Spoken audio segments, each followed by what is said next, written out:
అమ్మా ఏది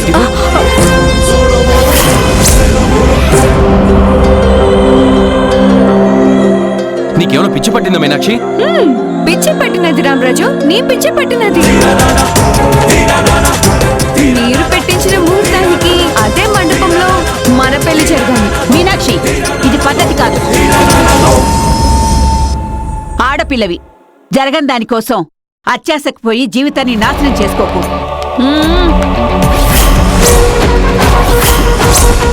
మీరు చెప్పే సూక్తులేని ఓపిక నాకు లేదు. నాకు మొగుడిగా రామరాజే కావాలి. నేను రామరాజుని ప్రేమించాను, కానీ నా మెళ్ళో తాళి కట్టాలి. నాలో ఊపిరున్నంత వరకు అది జరగని పని మీనాక్షి.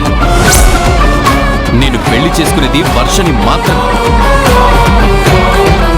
ఇంకా తనతో మాట్లాడరా, మెడపట్టి బయటికి గెంటేగా. నీ అంతట నువ్వుగా వెళ్తావా, మెడపెట్టి బయటికి గెంటేమంటావా మీనాక్షి? వెళ్ళు. ఎప్పుడు వెళ్ళిపోతాను, కానీ నీ సేత తాళి కట్టించుకుని వెళ్ళిపోమన్నా నీ సేతనే హారతి పట్టించుకుని లోపలికి రా మీనాక్షి అని పిలిపించుకుంటాను. అది నీ వల్ల కాదు మీనాక్షి. అదే జరుగుతుంది.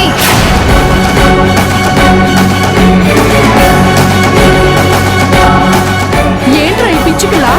తల్లి కూతుళ్ళు ఇద్దరేమన్నా కలిసి ప్లాన్ చేస్తున్నారంటావా?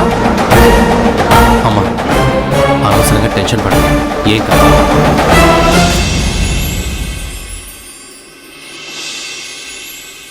హాయ్ వర్ష.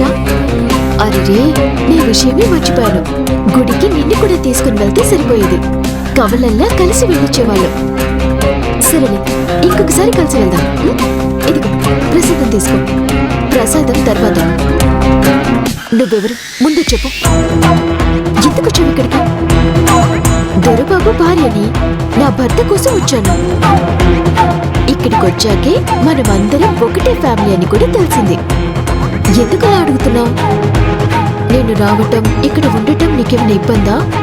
నా ఇబ్బంది గురించి తర్వాత. నువ్వెవరు? మళ్ళీ అదే ప్రశ్న అడుగుతావేంటి వర్ష?